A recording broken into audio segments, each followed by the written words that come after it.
Hello, beloved. It's me, James, to share with you in some sacred reading again today.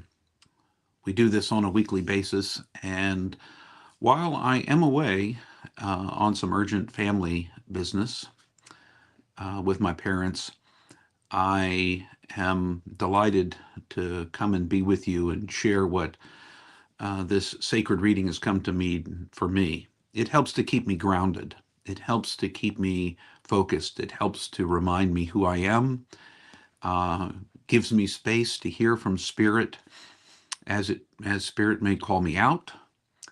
She may give me a word of encouragement that I need to hear.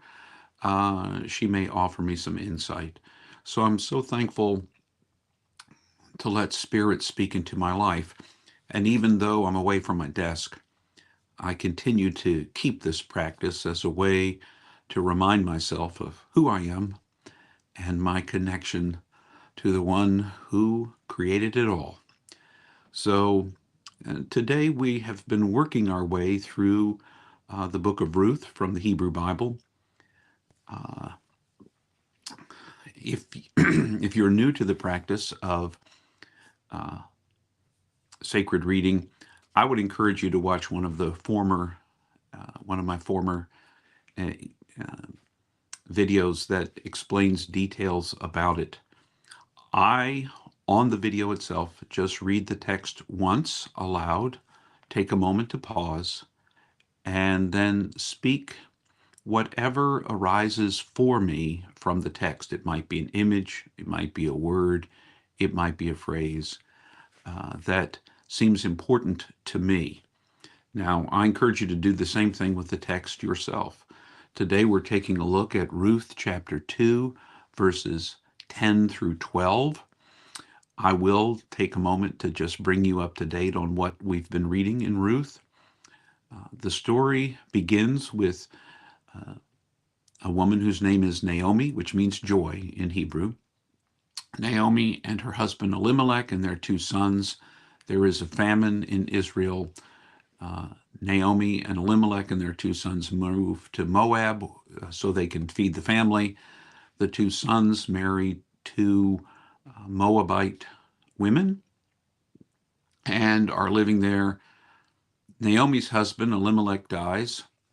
The two sons die, and Naomi is left with her two daughter-in-laws, Orpah and Ruth, for whom obviously the book is named.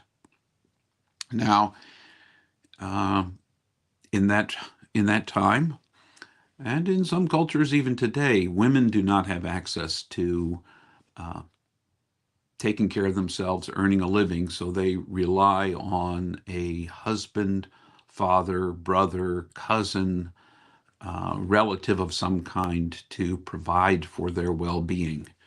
Um, and that is the case too with Naomi, Orpah, and Ruth.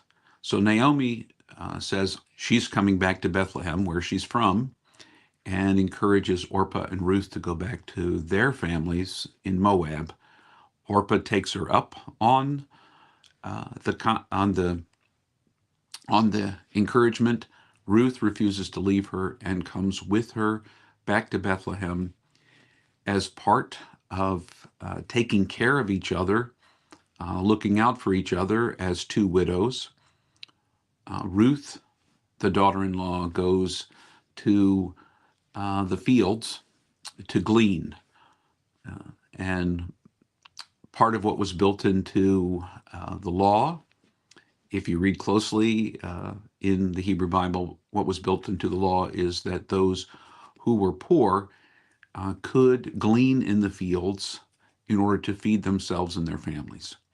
And so she goes to Boaz's field, and while she is gleaning there, Boaz comes back and instructs the folks who are doing the harvesting and then the binding of what has been harvested, the men and the women, to watch out for her.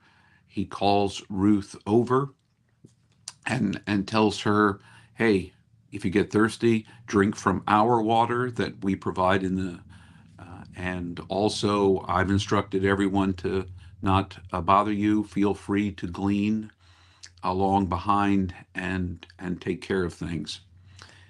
Today's reading is a response to that. So, without further ado, let us listen for what Spirit has to say to us today in Ruth chapter 2, verses 10 through 12. Ruth bowed down to the ground and said to Boaz, "How have I come to deserve your favor so much that you take care of me? I am just a foreigner." Boaz replied, "I have heard how you have cared for your mother-in-law since your husband died, and how you left your own family in the land where you were born to come to live here among strangers.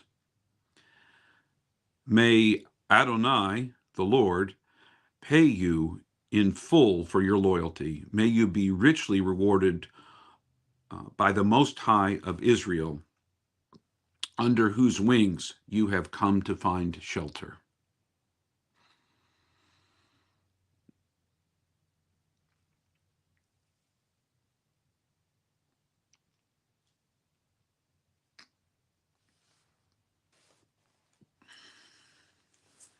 As I listen to those words,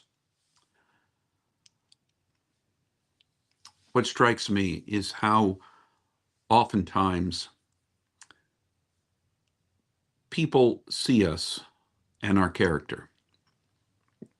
It's wonderful that Boaz has uh, protected me. I'm interested by the word foreigner, certainly by the way people are treating foreigners here in the United States right now, rather poorly, actually, as opposed to this story in Ruth.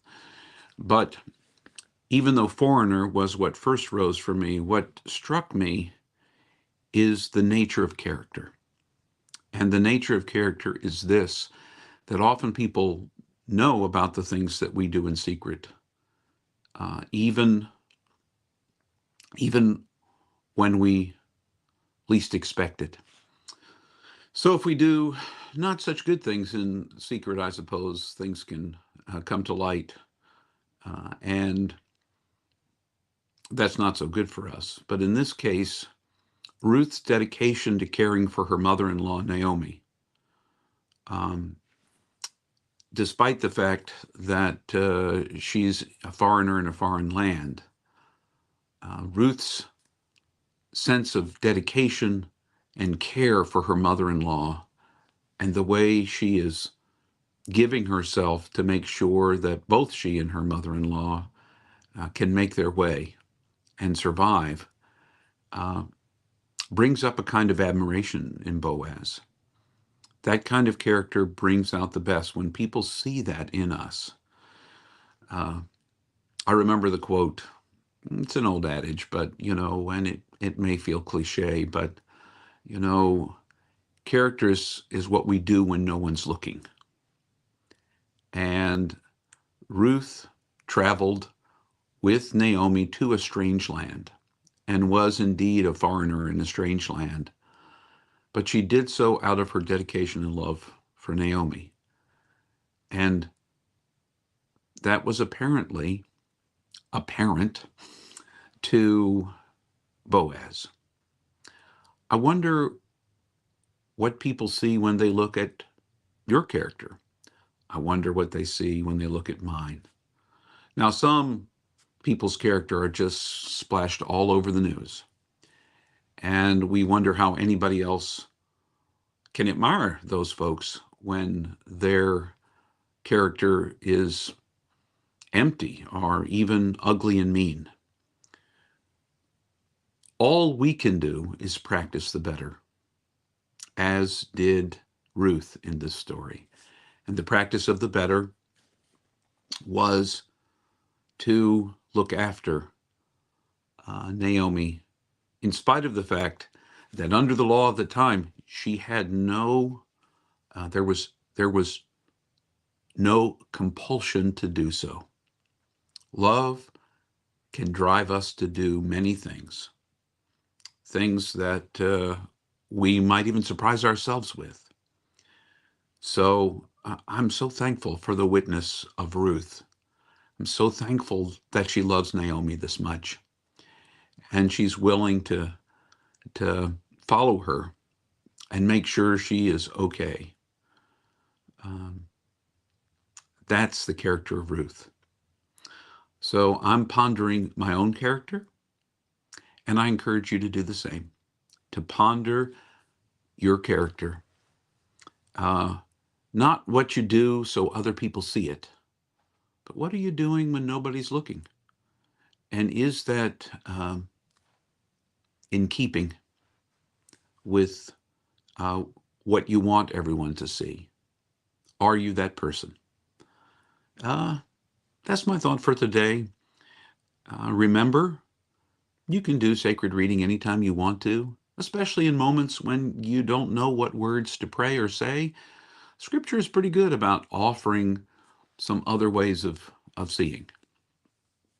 So find a sacred text, read it in short snippets, look for clues about what Spirit might be saying to you that you need to hear.